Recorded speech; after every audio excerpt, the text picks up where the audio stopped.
Nah. I joke with you watch, but this video they very very funny. Because Madam Mario, Mama bro kwano I support kwala nge. Oboro kwa by force. Oboro na ibu no one na ihe nwane lose weight. Mama liwe ihe. Onye dị ndụ gba face. Live no. Or they lie and do they lie happy. Because I got him because the last time I forget a basket and I basket. Say Madam Maria Abjakwa. But a cat will say because every video have Madam Mario about to lose weight and I fasted that yeah because I should have people to video by the time the China says so Madam Mario the Chinese funny. But that's by the way so because and then this video I don't know katakwanam kuno man this our spiritual people. They are at this part of their life they are very very funny. And then the video Madam Mario kuno chibua word or chetata.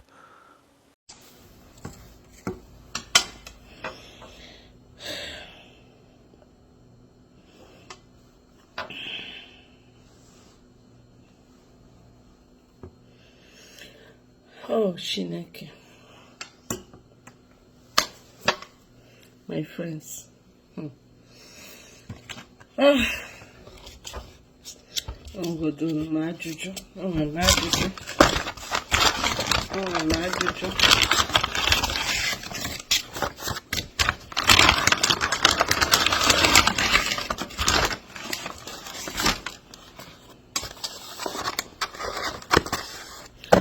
Asim na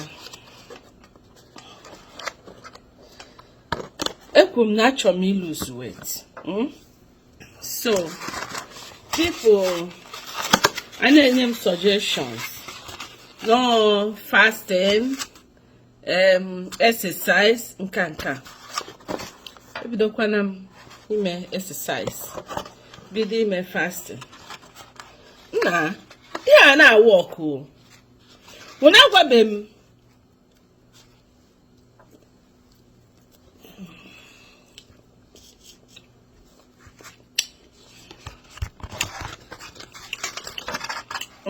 eziokwu. When I go them, my fans. When I go them eziokwu. You never when they lose the 3 weight till and they walk away. I'm not the trash.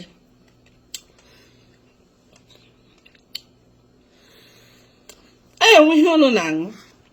Why me hear nang onu je lose 3 weight ya na ekwu okwu ya.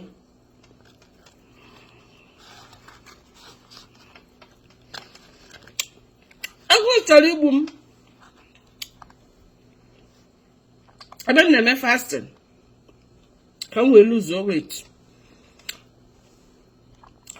It's not intermediate fasting. Imagine you from 6 p.m. to the following day, 2 p.m. How many hours? 6, 7, 8, 9, 10, 11, 12, 1. 17 hours. Yet, nothing. Even afọ bidozi gbuwe m mgbe ọ dị ka m na-achị inwe ọsa gosi elige m nri ka m wee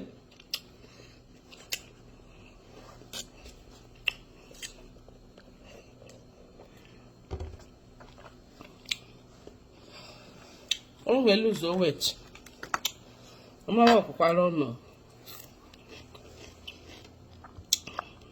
ha su ya Rev Sister gotara m kịta sị m taa ebuzina ọnụ n'ụdị a mgbe m chọrọ ime spiritual fasting meme but ihu na nke ọnụ si m buwe ọnụ ka m wee lose weight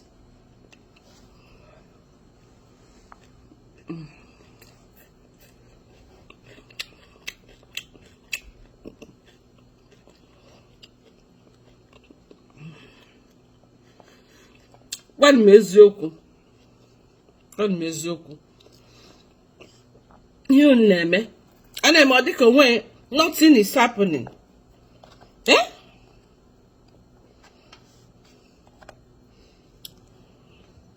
dịtị bros ọbịa eme mkpọpe Mepiam lose 20 pounds. And amazing. Which I can was.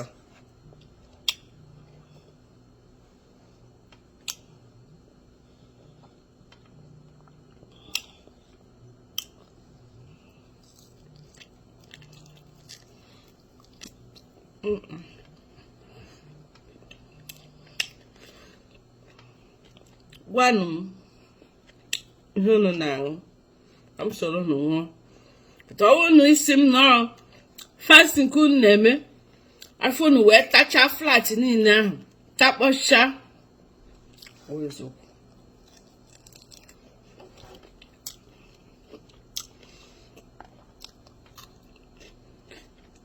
When I was there, big make the exercise.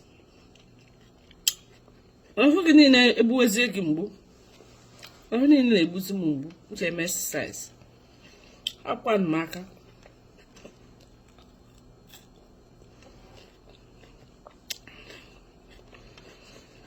Nobody can that they go.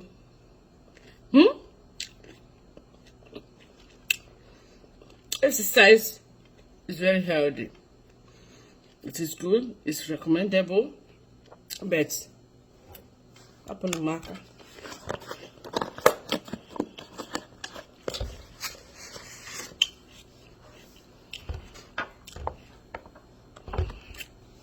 I got you one kit hen now.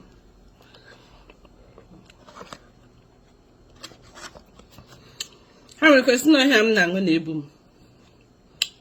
I sure.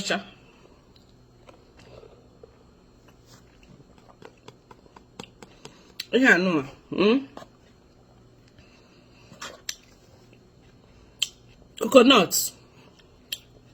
Coconut, fresh coconut. The name here. Banana. The name here. No, I can't go on. Oh,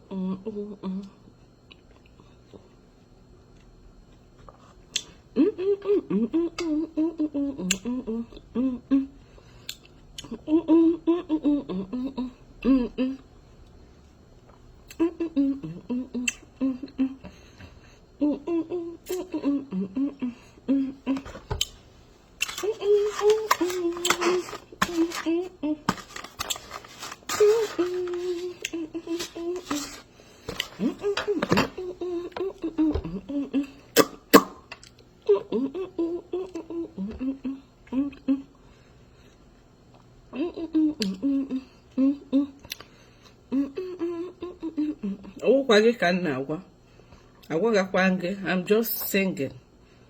I'm just singing for myself. I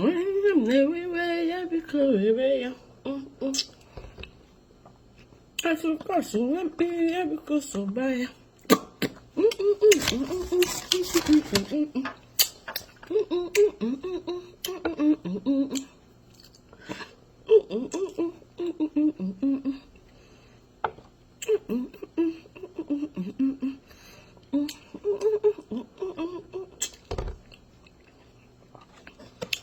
A last one is the last one. You can change it. It was the last one.